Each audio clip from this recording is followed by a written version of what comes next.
How you doing? My name is Harold Mayfield. I'm the training coordinator here at Richmond Ambulance Authority. I'm here to give you a presentation on different things that might occur in a vehicle collision and some do's and don'ts.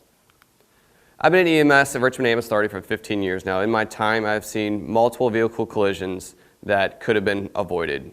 When these vehicle collisions occur, a lot of times someone gets hurt or even death. So you need to be very cautious anytime you're behind the wheel. So when I first started EMS, I was fresh out of high school, I was young, and you don't really have a care in the world. You see these vehicle collisions at first, and it's just like, wow, they're bad. After a few years, I became a father, and my whole aspect of this changed. You know, I'm big in the training around here for driving, and this is passionate for me because I have a child who, you know, in just a few years will be starting to drive as well. And that is one thing a parent is so fearful of because of the fact of, you know, you kids go out and start driving. We don't have control anymore. You're gone. You're doing your own thing at this point. We're not there to blanket you or surround you to make sure you're okay. It's a very scary thing for us parents. It's absolutely horrible when I see a vehicle collision and it's a younger kid, you know, between 16 and 20, and all of a sudden I see the family members run up to the scene with just that horrid look in their face, crying, knowing something bad just happened to another loved one. And it's very tough as me as a first responder to have to tell them, you know, I'm sorry, there was nothing we could do. And, you know, there's nothing you can say to these people at this time. It is the most horrifying thing that can ever go from. Knowing a tragedy could have been prevented not only affects the loved ones around, but also affects you as a driver. I know people who have been afraid to get back behind the wheel after something like this has occurred. This is why we're here today, is to try to prevent your family to ever experience this, because this is something you'd never want on anybody. The tips that I'm going to give you in this presentation are going to help you become a better driver, more alert, and able to respond how you should in certain situations. Now granted, it's just like anything else. With time and experience, you get better. But the biggest thing we're doing is trying to minimize any type of distractions, anything that can just take you away from doing the main objective of getting to your destination safely. We don't want this to happen, all right? This is bad. This is a bad collision. And like I said before, 9 times out of 10, it could have been avoided. So different things that we always point out is distracted driving. Distracted driving is the same as drunk driving. So there are different ways you can be distracted. It could be from multiple friends. It could be from, you know, cell phones. It could be music, surroundings, or just generalized fatigue as well. So everybody loves a good tune, right? So there's the song, you know, you always like to jam out to. You know, dancing while you're driving is probably not a good thing. You want to stay focused. You want to keep both hands on the steering wheel. You want to have full control of your vehicle at all times. The music that you listen to, if it's too loud, you can't hear anything outside, you know, your ears are something else you use while you're driving. It's going to let you know that a hazard is coming, or it could let you know if a first responder is trying to get by, or a police officer. Any of us, that's the whole reason why you need to be listening. Never wear your headphones while you're driving. That's a horrible thing. Don't have your cell phone right near you accessible. Put it in your center console. Put it in your glove box. Put it somewhere where you're not going to constantly look at it. Because the problem is even if you have it beside you and you hear it vibrating or you hear it pinging, you're now thinking of what's going on your phone. Well, that itself is a distraction because you're no longer thinking about the task in front of you of driving. Your friends, you know, they can help you, but they can also hurt you. Friends can be great for navigation, so you don't have to, you know, worry about where you're going. But also, if you get too engaged in a conversation, now you're distracted. And the other thing is too, especially in the back, if your friends are in the back, if they're, you know, carrying on, jumping around or anything, that's going to distract you as well. You're going to constantly be looking in your rear view, trying to see what's going on with them, and then that's going to take you away from your driving as well. So this is why, you know, some states have it to where you can only have a certain amount of people in the car at certain times. This will help keep you so you stay locked in. Your whole job at this point when you're driving is to make sure that you and everyone inside your vehicle is getting to their destination safely. Cell phones, they're a horrible thing because everybody keeps them right on their hip all the time. A slight glance at your cell phone for, you know, 4 to 5 seconds is the equivalent of a football field at 55 miles per hour of how much you're not paying attention to the roadside. Music can be great for concentration, but it can also be a distraction as well. Depending on how loud you play your music and what type of music you're listening to can either distract you or help you stay more locked in. While driving, there's a lot going on outside.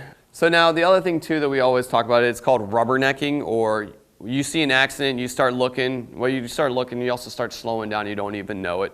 By paying more attention to that accident instead of what's in front of you, you have a higher chance of getting hit from behind or possibly running into the back of another vehicle. That can easily be avoided by, you see your hazard in your far away glance or your peripheral. After you've seen it, you've acknowledged it, now focus on what's in front of you. Always stay focused on the task at hand, and that way you don't get distracted by that. So some roadside safety, pull over to the far right as safely as you can. And you want to find a place that has enough of a big area that you can actually get out of your vehicle and walk away from it and still be able to see where the vehicle is itself. You want to look for a well-lit area, especially at nighttime. You want to make sure that it's open. If possible, get out, walk a little bit farther away from your vehicle because you don't want somebody to hit your vehicle and then you get hurt a secondary time. Now, different things to do in safety. Now, it is absolutely smart if you can go out and get a high visibility vest. Leave it in your trunk of your car or in your glove box. You can throw that on when you go stand on the side of the road because it makes you high visible. It makes it so you don't have to worry about possibly getting hit on the side of the road. Another thing you need to do is obviously stay a little bit away from your vehicle. That way, if another collision occurs right near that, then you have enough room that you're not going to get harmed. Because what did I just say about before when you see a distraction on the side of the road, you look at it, sometimes people will get in another collision from that. Well, if that's the case and you're staying off, you don't have to worry about getting hit a second time. And also, if you can, have your ID out, your registration, and your insurance card, all the stuff that the officer who gets on scene is going to ask you for anyways, just to make sure you don't have to go back to your vehicle unless it's absolutely needed. If you are hurt and you cannot get out of your vehicle, stay in your vehicle. We do not want you to have any more complications from an injury due to you just moving just to get out. It's only done if safely possible. So here's some driving tips. Before moving a vehicle, always adjust your mirrors and adjust them to where you're comfortable in your seat and you can look at the mirrors and you see all around your vehicle. Constantly be looking, scanning around, seeing what's going on. That way too, you know what's ahead of you and you know what's close to you and you know what's around you. Anytime you're changing lanes, make sure you look at your blind spots. Look at them twice just to make sure nobody's there. And by also scanning around your vehicle multiple times, you have an idea if a car is coming into your blind spot, so you can also prepare for that as well. A good rule is if you can see the driver of the vehicle in front of you in their mirror, they can see you. So always make sure that you can make that eye contact as well so you don't get in somebody else's blind spot. Keep your eyes moving while you're driving. This will keep you from getting fixated or locked onto one thing, and it'll also keep you alert for while you're driving. When changing lanes, you want to signal early. Let the people know around you what's going on before you just make that split decision. So plan ahead a little bit with that. Keep at least 4 seconds when you're following a vehicle, and it's very easy. Pick a fixated object alongside the road, and then count 4 seconds to make sure that you're keeping that distance. This will give you enough room that you're not tailgating them. You're not going to make them more worried while they're driving, and you also have plenty of room that if you need to maneuver away, you can. Make sure too, when you're braking, do a nice evenly brake. Don't slam on the brakes at all because that can cause a collision from behind. And when you're excelling, it's nice, smooth acceleration. If you hit it too fast, you have the tendency of possibly hitting the vehicle in front of you as well. And then also leave space cushion behind you to make sure you don't get hit from behind as well. If you notice that somebody is riding right on your tail, move over. Let them go ahead and take the lane, let them get out your way, and let them not be a problem for you. Always know your cushions around your vehicles. You can also position yourself in lanes to make sure that you are not going to have a collision with something. Here in the city, we have trees that hang over into the road. Well, we drive a big ambulance. So now I have to see how tall the tree is, how far it comes over, and that's going to help me position myself in the lanes of traffic. So there's the far left, there's the middle, or the far right of each lane that you can utilize to make sure that you have enough room. You can also utilize that too, like if you're on the interstate, if you're coming up to a tractor trailer, that's a big vehicle. So you want to make sure you have a lot of cushion in between you and them. Well, if you can, and it's safely, stay to the left side of your lane if they're in the right lane beside you. That way you have that more space cushion in between you and that vehicle. So a few more tips that I can give you as well is be careful of what time you're driving. You know, in the morning and right at night when the sun is changing is a very difficult time to drive, not only for you as the driver and your eyes to adjust, but also for others to see you as well. So try to plan your driving away from those times from when it's dawn or dusk. That way you'll have more visibility for you and for the people driving around you. Another thing to watch out too is blind curves. Anytime you're at a blind curve, slow down. Make sure that you can creep around and see exactly what's coming around that curve before you're just taking it. This will keep you from getting hit from the other direction.